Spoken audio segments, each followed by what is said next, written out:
Olho por olho, dente por dente. Essa é uma expressão que Jesus utilizou em Mateus 5, versículos 38 a 42. E esse é o vídeo 18 do estudo do livro de Mateus. Convido você a ficar aqui. Se você não assistiu os outros, não tem problema.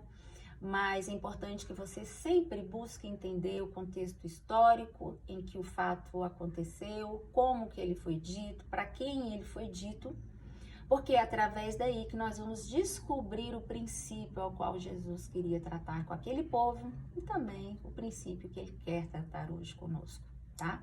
Então Jesus vai dizer, olha, vocês ouviram o que foi dito, antes era olho por olho, dente por dente. Eu, porém, vos digo, quer dizer, agora é o seguinte, não resista ao homem mau ou ao homem perverso, né? Algumas Bíblias vão usar essa expressão. Se alguém te oferecer, te bater na face direita, oferece também à esquerda. E o texto ainda continua, mais à frente eu vou explicar e dar uma lida se necessário. Bom, qual é o contexto aqui? Essa expressão, olho por olho e dente por dente, é uma expressão do Antigo Testamento, você vai encontrar ali em Levítico, Levítico 20, você vai encontrar ali em Deuteronômio, em vários momentos ali, e talvez em Números também você encontra essa expressão. O que ela queria dizer para o povo? Essa era uma forma estabelecida pela lei de Moisés para ensinar aquele povo a se relacionar. Era o que eles teriam como medida, é uma lei de educação para aquele povo. Então era o seguinte, se eu machuco um animal seu, você tem o direito de machucar um animal meu. Se eu mato alguém, alguém pode vir e requerer a minha vida. Então, a forma que a sociedade daquele momento tinha, a maneira como ela aprendeu a lidar com o que lhe acontecia, era por meio do olho por olho e dente por dente. Então, ela é dita dentro desse contexto de restituição. Por quê? Porque Moisés estava lidando com milhares de pessoas e as coisas começaram a acontecer dentro daquele grupo social. E agora, como que a gente vai aplicar a justiça? Como que essa sociedade ela vai se desenvolver sem se matar, toda ela, né? Qual vai ser a justa medida que eu vou utilizar aqui para organizar esse povo? E aí vem o olho por olho e o dente por dente. Então, quando Jesus usa essa expressão ali no Monte das Bem-aventuranças, o que ele está dizendo? Olha, antes o critério de justiça de vocês era esse.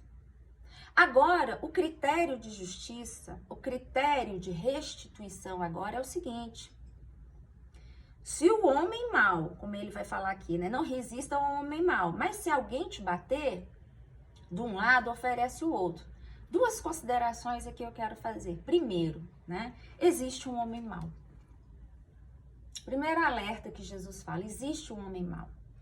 Tem uma outra linguagem de Bíblia que vai utilizar, existe um homem perverso, né? Não resistais ao perverso, que é a mesma coisa.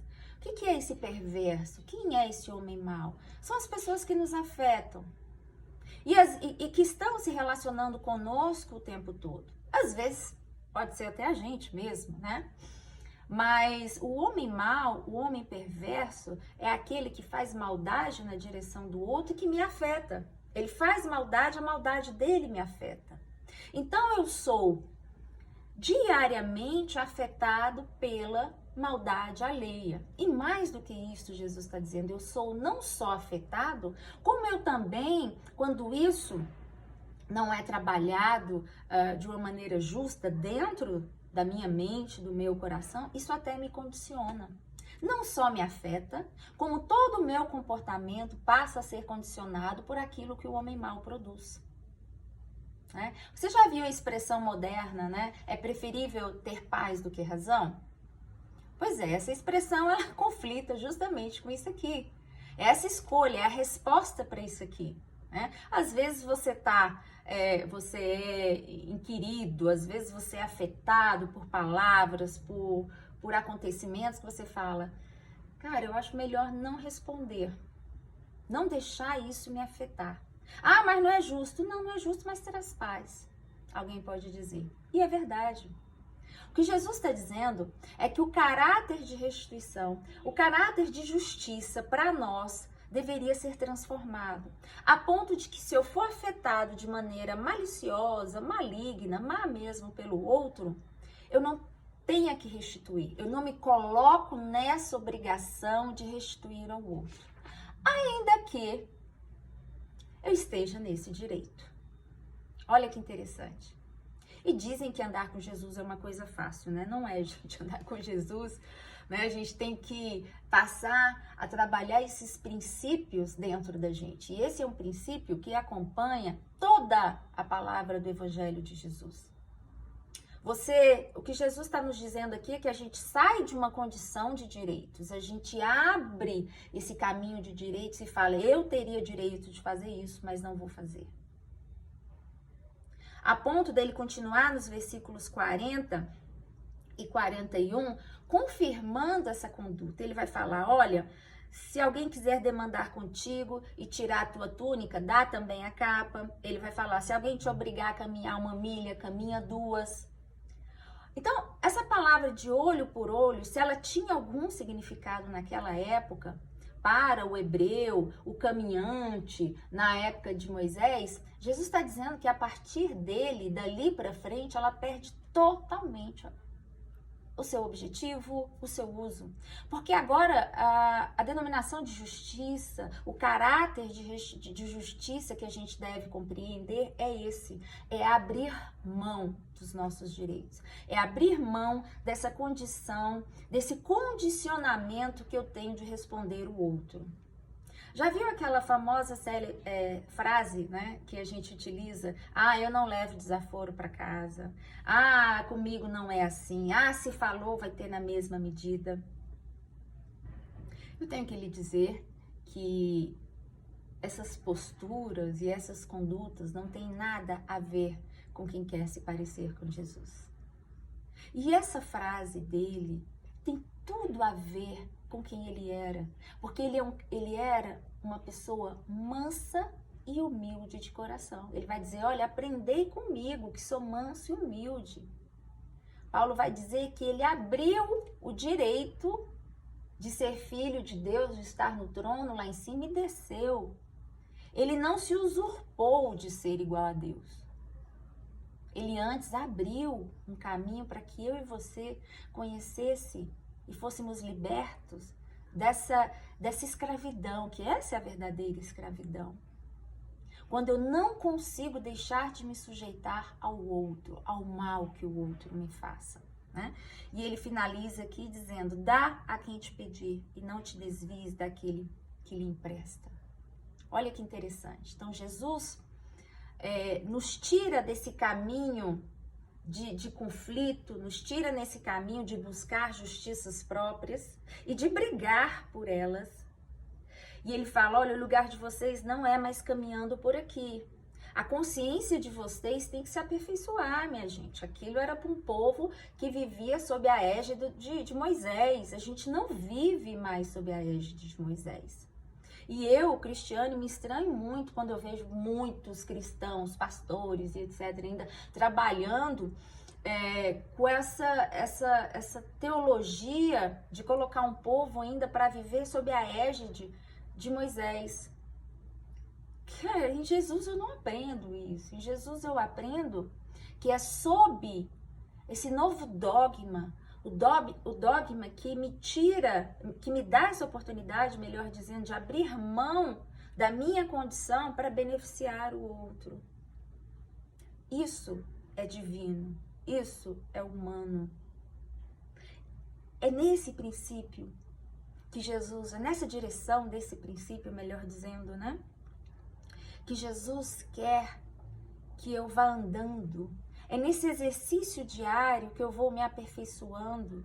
É nesse exercício de sair dessa superioridade de direitos em que eu me encontro, que sabedorias divinas vão nascendo dentro de mim, que misericórdias vão sendo construídas, que quebrantamentos vão inundando áreas rígidas, inflexíveis dentro do meu coração, e eu vou me tornando, né, transformando o que Paulo vai dizer, um coração duro, né, um coração endurecido em um coração amoroso, em um coração que é pura carne, num coração que se torna pura esperança, puro abrigo, puro acolhimento.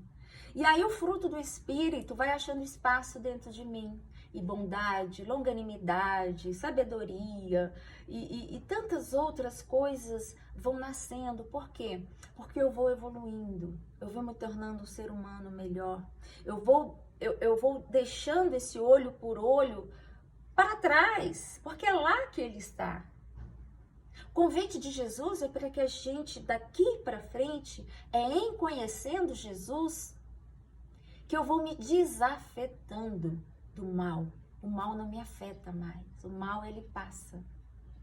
O mal não condiciona as minhas emoções. O outro pode falar o que ele quiser, o outro pode ser o que ele quiser, o outro pode me xingar, o outro pode me incomodar, mas o Espírito que te habita fala, não é por aí. Desarmamentos interiores, sabe? Vão acontecendo dentro de você. E antes você que andava igual Rambo, né? Eu sou da época do Rambo, faca nos dentes, fitinha amarrada, como se você tivesse o tempo todo que tá numa guerra, tá? Não, você anda desarmada. Às vezes a pessoa te ofende, você não. Você tá tão em paz, você tá tão em outra dimensão que aquilo, se fosse outrora, você na cara dele, né? Mas hoje não. Hoje você falou, meu irmão, que Deus te abençoe, que o Espírito de Deus te dê oportunidade para você passar disso, deixar de afetar alguém, e se a gente tiver que afetar alguém, que a gente afete o outro e condicione o outro pelo caminho do amor, né? Pelo caminho do abraço, pelo caminho do acolhimento, né? E é isso que Jesus nos ensina. Deixa o olho por olho para trás, meu irmão. O olho por olho não pertence mais a nós. Olho por olho era numa época de sobrevivência, numa época onde misericórdia, esperança e perdão era uma coisa que era só lei. Hoje não. Hoje essas coisas elas estão no nosso coração. E eu convido você a fazer uma oração comigo agora, para a gente finalizar e deixar essa palavra ela criar raízes dentro de nós. Pai, obrigada, Senhor. Obrigada por essa oportunidade. Eu sei que eu falei coisas aqui profundas do teu ensinamento a nós, cada um de nós que estamos ouvindo. Mas eu te peço nessa manhã, nesse dia, que o Senhor nos ensine muito mais, que teu Espírito nos ensine a desarmar o nosso homem interior, a nossa mulher interior, e que possamos nos assemelhar a Ti, sendo homens e mulheres mansos e humildes de coração, Senhor. É só assim que nós vamos construir um mundo interior melhor, de homens e mulheres pacificadas no Senhor, Pai. É o que eu te peço nesse dia, no nome de Jesus. Amém, meu amado. Deus te abençoe e até a próxima.